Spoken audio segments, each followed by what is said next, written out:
realized this week, I don't know when it happened, but I realized I've started winking at people when like they're telling a funny story. That's like an old lady thing to do. You know, like you're talking and you just kind of like wink at them like Lee was introducing me at the mid-sized group because Brian was out of town. And he was talking, he was like being so kind and talking nice about me. I just realized I'm like, just winking. Not a big wink. You winked at Lee? Lee, like as he took, like a thank you, like, And I don't know what's happened to me, but I feel old enough that I'm just going to keep doing it. Oh, no. Looking at people. And you got to be careful with stuff like that. Somebody might misinterpret that. It just comes right out. I can't help it. Oh, hey, you. In most situations, it doesn't feel like it could even be, like Lee, it doesn't feel like it could even be misconstrued. Or like, I think I may have winked at Hunter because he is leading worship also, and he's like 20 years younger than me. He did such a great job, and he shared his story, and it was kind of like a good job without giving him a thumbs up. Just like, I just realized it, and I know I'm going to work on it.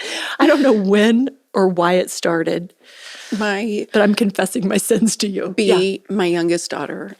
I'd wink at her if I saw her today. She's started winking. She realized a wink means we've got a secret inside joke. And so she thinks she's the favorite. And so whenever something is happening, a treat is being given out or like there's no treats left, and she'll say, I love it. See, it's cute. Yeah. It's really endearing. I think people enjoy it. Children. I think 10-year-olds are...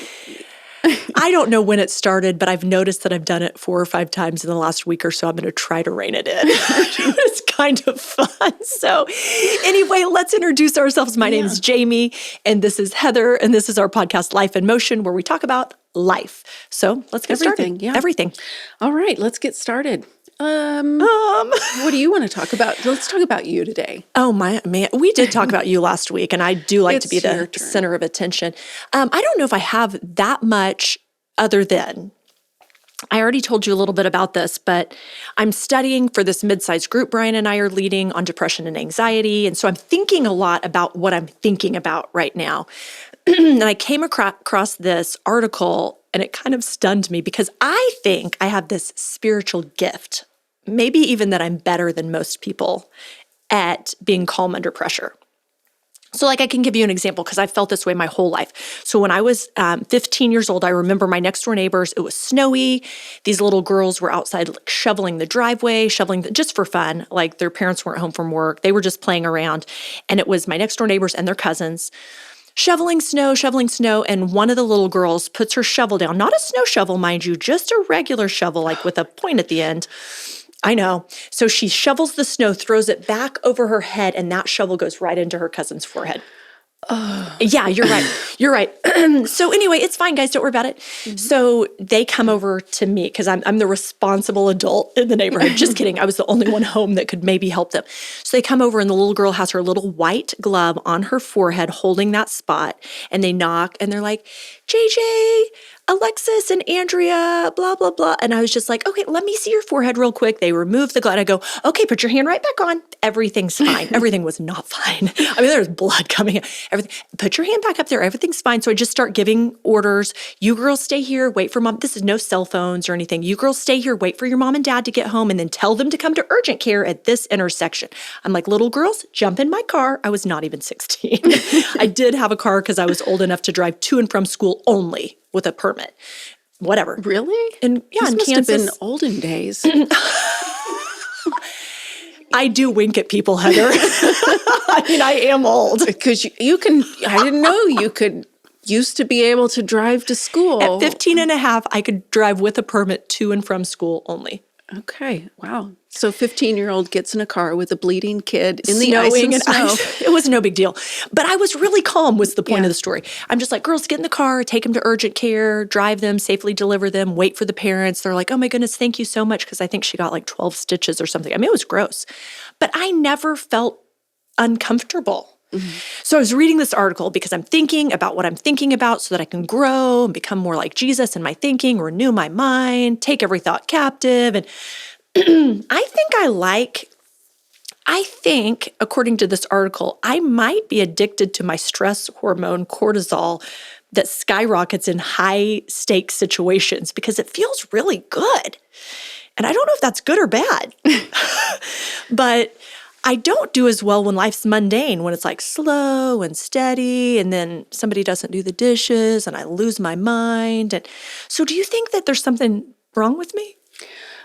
Now, I want to be careful that we don't... Should I wink at you so you give me the right answer? No, I know the right answer. Okay, good. But I want to be careful that we don't diagnose ourselves too much off of a pop culture article. But I got to say that I am this close to being a licensed clinical... Because of your studies or because of the random things you've read lately? All of it. Okay. It all combines into the equivalent of a doctorate. So you've studied this? Yeah. Okay. Go ahead. I've studied bits and pieces, and I know enough just to be dangerous. Okay. Now that sounds better. Okay. I think that is probably true, that you are addicted to the stress hormones. Addiction's a bad word. It is. It's a scary word. It is a scary word. Okay, but carry on. The more that you feed that, then the higher the levels have to get to make you feel good in those stressful situations. Sure. But I also believe that you're really good under pressure. That's what I want to hear. And you do. You thrive in putting your gifts to use and being in because I've heard you talk about your, you'll step in and help out in HR or whatever. Oh, yeah, making phone calls and sending emails or texting people or whatever. And you're just like, I'm getting things done. Oh, I love it. And you love it. And you're good at it. Okay. You're very good at it. Oh, good. Okay, that's great. But then you can have the danger of being dependent on those. That's a good way to say it. So this mid-sized group, Out of the Cave by Chris Hodges is the book, and he's talking about the prophet Elijah and how when he fell into depression or depression consumed him or however you want to say it, he had just come off of a really spiritual high. And that is what I think I see in my life. A lot of times when I am feeling low, it's because I just came off of a high. Now it can be a spiritual high or a crisis situation or just overextended, like living a life out of balance. Oh my goodness. So like last year during baseball season, it was just 50 games too many for me. Yeah. On top of a job, on top of another child, on top of a third child, I just let myself, pardon me, live way out of balance. Right. But you were also, you're vibrant of, you've got this, I'm going here, I'm going there, and it does feel good until you come crashing down. That is exactly it. That's exactly it. And I'm learning in this season to stay in a more steady season of joy. To be mindful that I can find joy in the small and the mundane and not just in the busy and the chaotic. And I'm even saying no to things, which is crazy. Like yesterday was Cooper's first baseball game, but he's not playing because he injured his thumb in basketball and he's got to sit out a couple of weeks. But still, he's a senior and it's his first game to suit up and all the things. So I went to say hi and gave him a snack and I just went home. There's no reason for me to sit there and add one more thing to my schedule that adds no value. And if I want to be the best wife to Brian, mom to my kids, I cannot get out of balance. So I'm just saying no to some things, which I don't know why, but it seems kind of hard. Like it seems like going to a kids event should be your top priority. Well, and it's fun. Not if I'm a horrible mom when they get home. Yeah. Yeah, it's fun. In the moment, I was only there 10 minutes. I talked to 10 different parents and just spread love. Think about that. I like to go to kids' games and things like that. And so, and you get that boost from being rush with people and you're not missing out on anything. Or you can even be introverted and get that adrenaline rush of just being where your kids are. Like you don't even have to talk to anyone like I do. You can sit kind of by yourself, but still just like I'm seeing my kids. But then you have overextended yourself. You've given, you've how do I want to say this? Yeah, because it's not necessarily a bad thing. No, not at all. To go to your kids' games, and sometimes it's a necessary thing, Absolutely. and sometimes you do need that boost. I need to be with people sometimes. Sure. It's like, you've got to have these things, but then what's going to pay the price? How low are you going to come down off of that? Do you know how to regulate? And that's a great way to say it. Heather, I grew up and my family, like this was a badge of honor for my family. And honestly, still to this day, I don't want to minimize it because my parents were in a different situation than I was in. We lived in a town where everything was 10 minutes apart. I don't have that luxury. Like I'll have like tomorrow, I'm going to go watch my middle son play tennis. I'm super excited. He's in a tournament an hour and a half away. Mm-hmm. So it's different than when I was growing up playing sports and my parents are like going to go watch me play 10 minutes from the house. Just different. Yeah. But there was like a badge of honor in my family. My parents didn't miss a single game I ever played in. Yeah. I also was 4 years away from my closest sibling in age and 8 years away from the other. They basically had one kid to focus on at all times, where I don't have that either. I have multiple kids playing sports at the same time to focus on. And because we go to a private school and because of where we live, they may play an hour and a half away.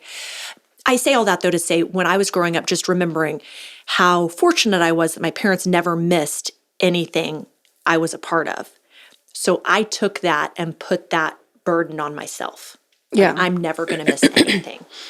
And my parents didn't tell me to take that burden on. Nobody said, you have to go to every single thing. But I felt it. I lived it. I did it until I was so burnt out that I was in a deep pit of depression. And that's not good for anyone. There's so many things in our life that we do without even thinking about it. Like we're just doing it because everybody else is doing it, or it was what your parents always did, and you don't even know if it's the right and best thing for you to do. Yeah. Whit was talking to, guys, it's pollen season. Is that what our problem is? I think so. Sorry. Pollen. Pollen. Anyway. Oh my goodness. Whit was talking to somebody from Europe, Ireland, I think. I don't know. Parents didn't go to any of the kids' games. Fascinating. They signed them up for a sport, or the kids signed themselves up for a sport. I bet those coaches love it. I bet they loved it. There's no parents. And they said that was the norm. Parents were at work, kids were playing sports, and parents didn't go to anything. I mean, it's a cultural idea that we have to be at every single game, that I can't miss a single thing that you're doing because you're just so wonderful that I have to be there for every single moment of it. I was talking to a lady I work out with at the gym. She's a season ahead of me. So her kids are young adults that coach high school sports teams. And she said her daughter was telling her recently, which just kind of shows the state of where our society is right now with extracurricular type of activities. Her daughter is a high school softball coach and was actually watching the high school baseball team. And she's like, Mom, I feel so sorry for this kid because he's a phenomenal athlete and he could be a phenomenal batter. But I watch him step up to the plate and I hear his dad start telling him, get your elbow up, lean back, eye on the ball, all the different things. And then I know he goes to private lessons and I'm sure that coach tells him something. And then I hear his dad from the stands telling him something different. And there's 3 voices yelling at him at all times, all saying different things. But all 3 of those people feel like they have to be at every single thing and they have to coach him up. Anyway, that's just a side note. But she was just saying it's hard to be a coach these days because parents are so involved, which is fascinating because my parents didn't miss anything, but they didn't coach me from the sidelines. And I took on some pressure of being at all my kids' stuff, and I do want to coach them from the sidelines. And then I deal with depression and all kinds of things. So I'm going to walk in a steady season of joy, less crazy activity, more intentional activity. And if a crisis comes up and I need to walk in it, great, I'm ready. But I'm not going to wait for that to dictate how I feel. Or even manufacture the crisis or the stress. Oh, yeah, I can manufacture it on social media real quick because I can get enraged in a split second over something. Oh, my goodness, you got to be kidding. It feels good to do that. Maybe not to you. Maybe I should have kept it off. Maybe I should have kept that one to myself. Well, I think it's important we said we were going to talk about joy. Yeah. And I think it's important to distinguish that you can't even be in a heightened state of joy all the time. You get overwhelmed. So we're not talking about we always have to be happy. We always have to be on. But you have to recognize that you do need joy to balance your emotions. To go, okay, if you haven't seen it, here's your homework. Oh my goodness, you're given homework. I'm sure you've seen it, but any of our listeners that have not seen it, if you have not seen that one Pixar movie about the emotions. Oh, yeah. What's it called? The little girl's name, There Inside we Out. go. So if you haven't seen the movie Inside Out, you need to go watch it immediately. Oh, it is not just a kid's movie. It really gives a wonderful explanation to our emotions and how they are supposed to work. And joy work together. Yeah. And joy is supposed to be the driver of our life. Not only is she cackling, but she's just gurgled. I just took a drink of water because the pollen. And blah, blah, blah. Okay, I'm sorry. It's fine. Guys, she's fine. She's fine. She's a work in progress. She really is a work in progress.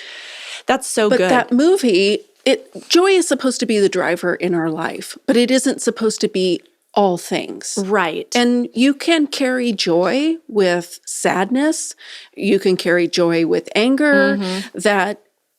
That movie so wonderfully condenses down the way that our brains and our bodies work with our emotions. Here she goes again. Dr. Heather. Here I go. I told you guys, all of my knowledge is accumulated to a degree that I'm going to print for myself and put on my wall. Oh my goodness, I'm so glad. You know, something else in that Out of the Cave book that I'm reading that I think is so poignant. I realize when we record podcasts, I say words I never say in real life. Like can't think of a single time I've ever said poignant, but right now I'm just feeling it. I think it must be this doctoral degree that you have. Mm-hmm. Poignant is he says how important it is in regards to emotion and anxiety and depression and joy and all the things is that our natural inclination is to stuff any emotion that you don't feel comfortable with. But the real way to bounce back to joy is to fully feel every emotion as it comes and then determine what do you want to do with that emotion. So it's not stuffing them, it's not ignoring them, it's not saying there's no time for grief or sadness or pain. It's fully embracing and feeling every emotion and then determining what do I do with this now. I thought that's interesting because I think especially in this group that Brian and I are leading, I think you often walk into a group and you know you're going to talk about depression and anxiety and you go, well, I need them to tell me how to not feel this way ever again. And the reality is part of healing is fully feeling and acknowledging all of that.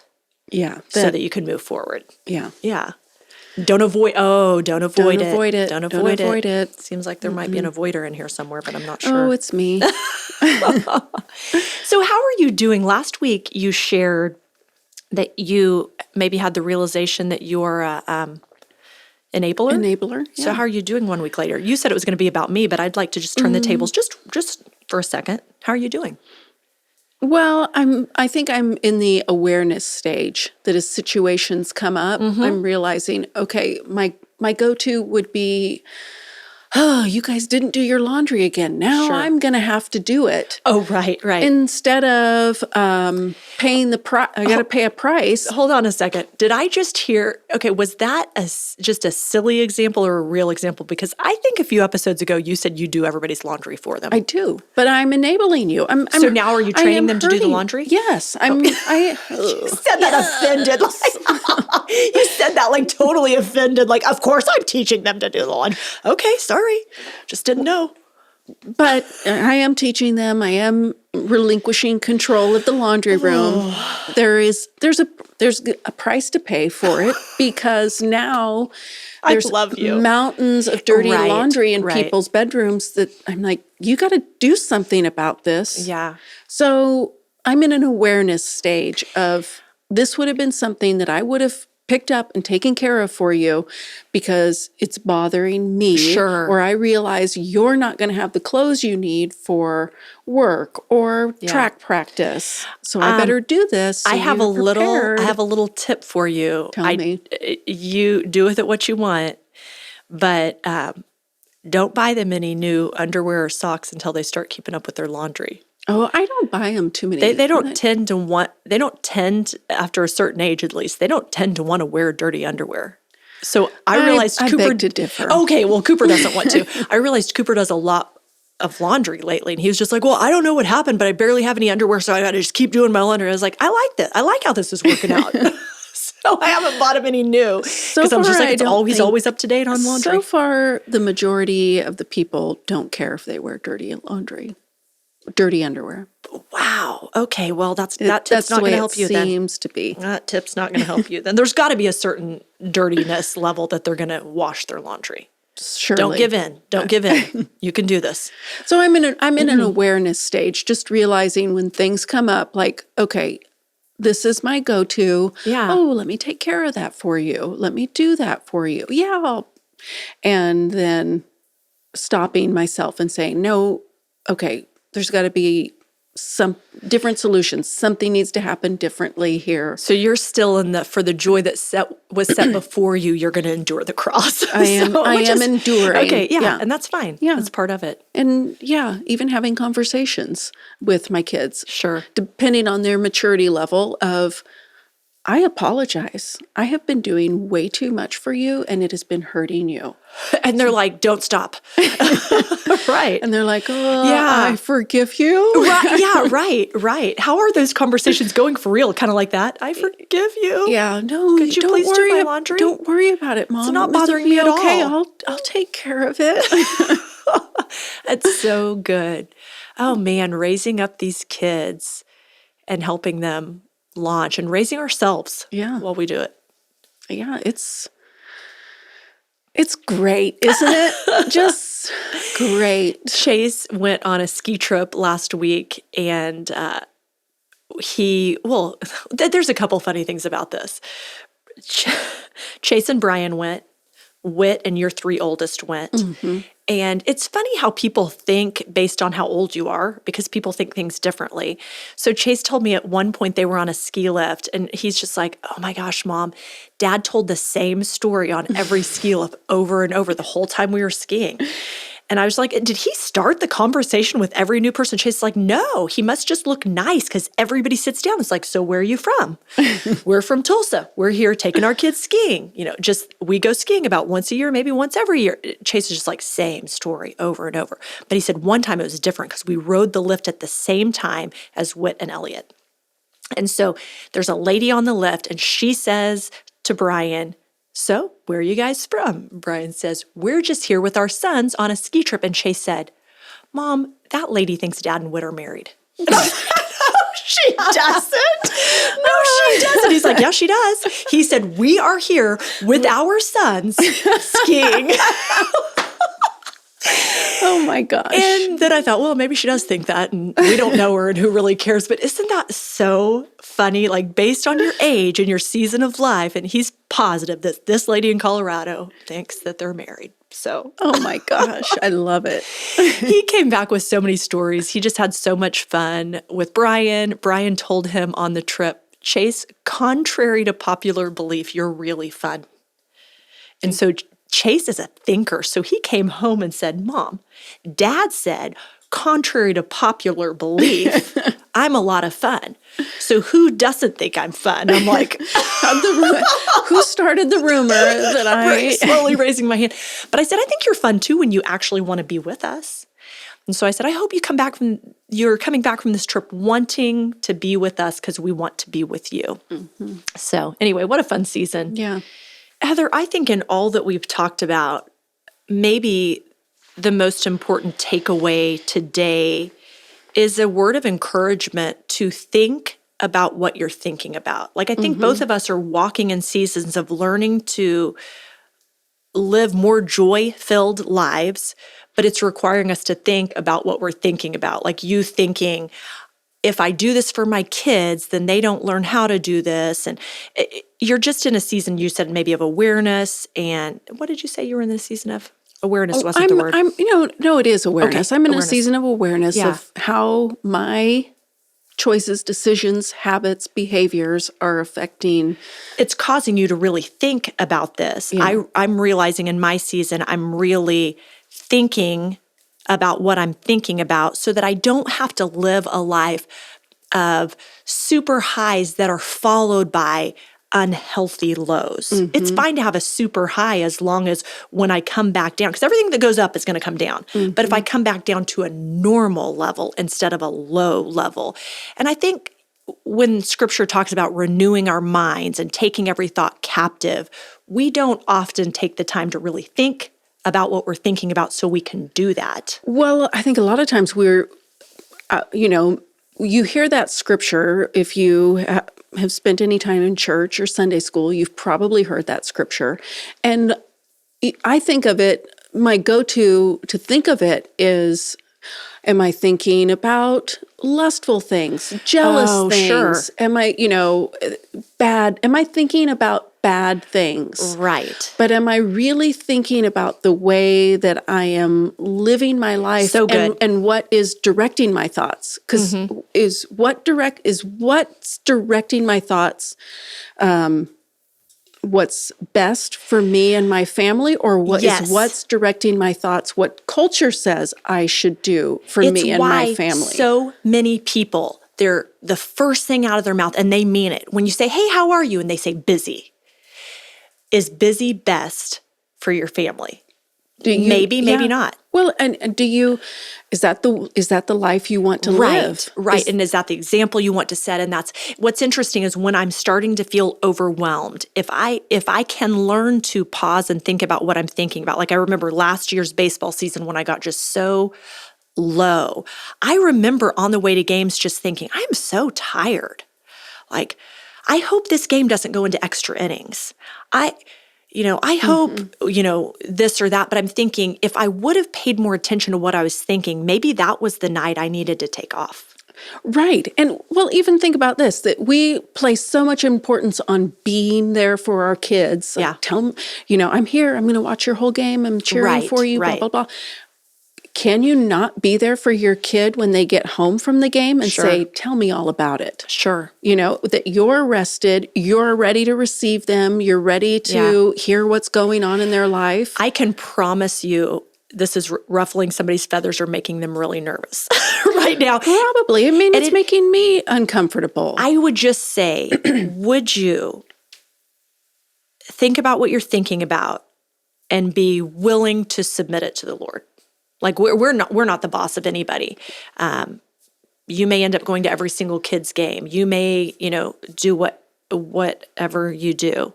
But would you be willing to push pause, think about what you're thinking about, and submit those ways of doing life to the Lord and let Him guide you in what's best for you, for your health, for your family, for your marriage, all the things. I think it could really change your life. That's a bold statement, but I'm serious. I believe it. Okay, let's change people's lives on this episode. Okay, Heather, like we do every week, we're going to just end with a quick question. I'm going to take it from the top. Is it my turn to draw or your turn? I don't care. Okay, it's my turn. I'm not good at these questions sometimes. Okay, wild card. What is the best show of all time? On the count of 3, say your answers out loud. 1, 2, 3. Frasier. Seinfeld. Okay, those are both good. That was easy. Okay. Do you feel like... I guess Seinfeld is a good show. Oh, my goodness. I used to watch Frasier all the time because it's just fun. You could just pop in and watch it. My kids watch Seinfeld a lot now. Seinfeld is similar to us. It's a show about nothing. Yes. This is a show. This is modern day Seinfeld. Heather and I come together and we talk about nothing. And we say we're talking about life, but really we're talking about nothing. Okay, I'm just kidding. As we wrap up, I just have to say one thing. I don't know if our fans watch us on YouTube or if they just listen to us, but I have a t-shirt on that's worth mentioning. It's a Steven Stevens merch t-shirt. Mm-hmm. Our producer is a comedian, and this is one of his characters, which happens to be my favorite character. So anyway, you should check it out. Chris Munch Comedy. .org at Chris Munch Comedy. social media handle's got to be at Chris Munch Comedy. I'm positive about that part. But Steven Stevens, you want to know him as well as I do, kind of. Okay, anyway, thank you for joining us. We love spending each and every week with you. We'll see you next time on Life in Motion.